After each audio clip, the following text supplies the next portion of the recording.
Welcome to DBA clips.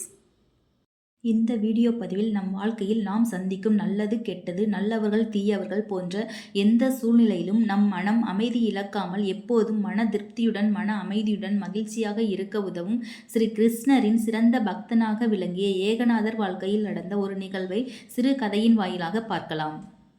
Sri கிருஷ்ணரான பாண்டுரங்கனின் சிறந்த பக்தராக விளங்கியவர் ஏகநாதர். சிறந்த பக்திமானாகவும் நெறியுள்ள மனிதராகவும் வாழ்ந்து கொண்டிருந்த இவரது புகழ் நாடெங்கிலும் பரவியது. மக்கள் இவர் மீது மிகுந்த மரியாதையும் அன்பும் வைத்திருந்தனர். அந்த ஊரில் உள்ள பெரிய செல்வந்தர் ஒருவருக்கு ஏகநாதர் மீது கோபமும் வெறுப்பும் உண்டானது. எப்படியாவது அவரது புகழை கலங்கடிக்க வேண்டும் என ஒருவனை வர வைத்து அவனுக்கு பணம் கொடுத்து எப்படியாவது ஏகநாதரை வம்பிழுத்து அவருக்கு கோபம் வர வைத்து அவருக்கு மக்கள் மத்தியில் இருக்கக்கூடிய புகழை களங்கப்படுத்த வேண்டும் என்று கூறினார். அந்த முரடனும் பணத்தை வாங்கி கொண்டு ஏகநாதரை பார்க்க சென்றான். அப்போது ஏகநாதர் கங்கை ஆற்றின் நீராடிவிட்டு கரைக்கு வந்து கொண்டிருந்தார். அவரை பார்த்த அந்த முரடன் தன் வாயில் வெற்றிலை பாக்கு மென்று அந்த எச்சிலை அவர் மீது உமிழ்ந்தான். அதற்கு ஏகநாதர் எந்த கோபமும் படவில்லை. நாராயணா நாராயணா என்று பாண்டுரங்கனின் நாமத்தை சொன்னபடியே மீண்டும் கங்கையில் நீராட சென்றார். நீராடிவிட்டு கரைக்கு திரும்பும்போது மறுபடியும் அந்த முரடன் அவர் மீது வெற்றிலை எச்சிலை உமிழ்ந்தான். இதற்கும் ஏகநாதர் கோபப்படாமல் நாராயணர் நாமத்தை உச்சரித்தபடியே மறுபடியும் கங்கைக்கு நீராட சென்றார். நீராடிவிட்டு கரைக்கு திரும்பும்போது மறுபடியும் அந்த முரடன் முன்பு செய்த அதே செயலை செய்தான். இவ்வாறு தொடர்ந்து 4-5 முறை இந்த நிகழ்வு நடந்து கொண்டே இருந்தது. ஆனால் ஏகநாதர் எந்த கோபமும் இல்லாமல் திரும்ப திரும்ப கங்கையில் குளிக்கச் சென்றார். ஒரு கட்டத்தில் அந்த முரடனின் மனம் மாறியது. என்ன, நாம் இத்தனை தடவை அவரை அவமானப்படுத்தியும் அவர் எந்தவித கோபமும் இல்லாமல் இவ்வளவு பொறுமையாக இருக்கிறாரே என்று எண்ணி அவரது காலில் விழுந்து, ஐயா, என்னை மன்னித்து விடுங்கள் என்றான். அதற்கு ஏகநாதர், நான் ஏன் உன்னை மன்னிக்க வேண்டும்? இந்த புனிதமான கங்கை நீரில் ஒரு முறை இல்லாமல் பல முறை எனக்கு குளிக்க வாய்ப்பு கொடுத்த உனக்கு நான் தான் நன்றி சொல்ல கடமைப்பட்டுள்ளேன் என்றார். இந்த நிகழ்வை அருகிலிருந்து பார்த்து கொண்டிருந்த ஒரு மனிதர் ஏகநாதரிடம், ஐயா, உங்களால் எப்படி அமைதியாகவும் பொறுமையாகவும் எந்த சூழ்நிலையிலும் பாதிக்கப்படாமல் இருக்க முடிகிறது?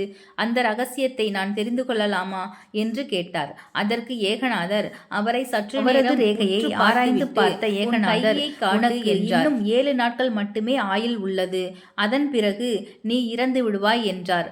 அதை கேட்ட அந்த மனிதர் அதிர்ச்சியடைந்து மனம் நொந்து விட்டார். அமைதியின் ரகசியத்தை தெரிந்து கொள்ளும் ஆர்வம் மறைந்து உயிர் பயம் வந்துவிட்டது அவருக்கு. ஞானிகளும் கடவுள் பக்தியில் சிறந்து விளங்குபவர்களும் முக்காலத்தையும் அறியும் சக்தி படைத்தவர்கள். எனவே ஏகநாதர் சொன்னதில் அவருக்கு எந்தவித சந்தேகமும் ஏற்படவில்லை.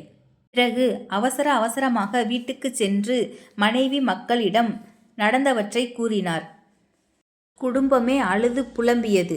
அவரும் தன் குடும்பத்தை நினைத்தும் தன் வாழ்க்கை அற்ப ஆயுளில் முடியப் போவதை எண்ணி வருத்தப்பட்டு கண்ணீர் சிந்தினார். ஆனால் சிறிது நேரத்தில் இப்படி அழுது புலம்பிக் கொண்டிருப்பதால் எந்த பயனும் இல்லை. நாம் உயிர் வாழப் போகும் இந்த 7 நாட்களை மகிழ்ச்சியாக தன் குடும்பத்துடன் வாழ முயற்சி செய்வோம் என்று எண்ணினார். பிறகு இந்த 7 நாட்களில் தான் செய்ய வேண்டிய கடமைகள் என்னென்ன உள்ளதோ அதை செய்ய முயற்சி செய்யலாம் என்று எண்ணி அதையெல்லாம் செய்ய ஆரம்பித்தார். பிறகு சரியாக 1 வாரம் கழித்து ஏகநாதர் அந்த மனிதரை பார்க்க வந்தார். அந்த மனிதர் மிகவும் அமைதியாக எந்தவித சலனமும் இல்லாமல் அமர்ந்திருந்தார். ஏகநாதரை பார்த்த அந்த மனிதர், ஐயா, இந்த 7 நாட்களில் நான் எனது குடும்பத்துடன் மிகவும் மகிழ்ச்சியாக இருந்தேன். என்னால் முடிந்தவரை என் கடமைகளை செய்துவிட்டு என் மரணத்திற்காக காத்து கொண்டிருக்கிறேன் என்றார். அதற்கு ஏகநாதர், நீ இப்போது இருக்கும் மனநிலையில்தான் நான் எப்போதும் இருக்கிறேன். நிச்சயமாக மரணம் வரும், எல்லாம் சில காலம்தான், எல்லாமே முடிந்து போகும் என்ற உண்மையை உணர்வதால் கிடைக்கும் அமைதிக்கு நிகரானது வேறொன்றும் கிடையாது. அந்த அமைதியினால் கிடைக்கும் மகிழ்ச்சியும் திருப்தியும் அலாதியானது. அதற்கு பிறகு எந்த ஒரு விஷயமும் பெரிதாக தோன்றாது. நடக்கும் எந்த ஒரு விஷயமும் நம்மில் எந்த ஒரு பாதிப்பையும் ஏற்படுத்தாது. இதை வாய் வார்த்தைகளால் சொன்னால் உனக்கு புரியாது. அனுபவத்தினால் மட்டுமே உணர முடியும். அதனால்தான் உன் கேள்விக்கு பதிலாக உனக்கு 7 நாட்களே ஆயுள் என்று கூறினேன். உண்மையில் உனக்கு தீர்க்க ஆயுள் உள்ளது. நீ நீண்ட காலம் வாழ்வாய் என்று சொல்லி வாழ்த்திவிட்டு அங்கிருந்து சென்றார் ஏகநாதர். இந்த உலகத்தில் பிறந்த சாதாரண மனிதர்கள் முதல் ஞானிகள் வரை அனைவருமே என்றாவது ஒரு நாள் இந்த உலகத்தை விட்டு போகத்தான் போகிறார்கள். நமது உடல், உடைமைகள், சொத்து, செல்வம், நமது குடும்பம், பெயர், புகழ் என அனைத்தையுமே இங்கு விட்டுவிட்டுத்தான் போகப் போகிறோம். எதையுமே நாம் கொண்டு செல்ல முடியாது என்பதை உணர்ந்து அதை நாம் நினைவில் கொள்ளும் பொழுது நம் மனம் அமைதியடைகிறது. மற்றவர்கள் மீதோ நம்மை சுற்றியுள்ள சூழ்நிலைகள் மீதோ நமக்கு எந்தவித கோபமோ, வெறுப்போ, பொறாமையோ, கவலையோ, சலிப்போ ஏற்படுவதில்லை.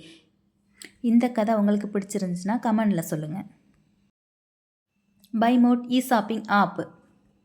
This video sponsored by BuyMode shopping app. BuyMode e-shopping application is one of the online shopping app now available on Play Store and App Store. BuyMode e-shopping. The link of the app is given in the description below. Please check it if you need. உங்கள் வீட்டிற்கு தேவையான அனைத்து மளிகை பொருட்களையும் BuyMode e-shopping application மூலமாக online shopping செய்து கொள்ளலாம். Thank you. Thanks for வாட்சிங்.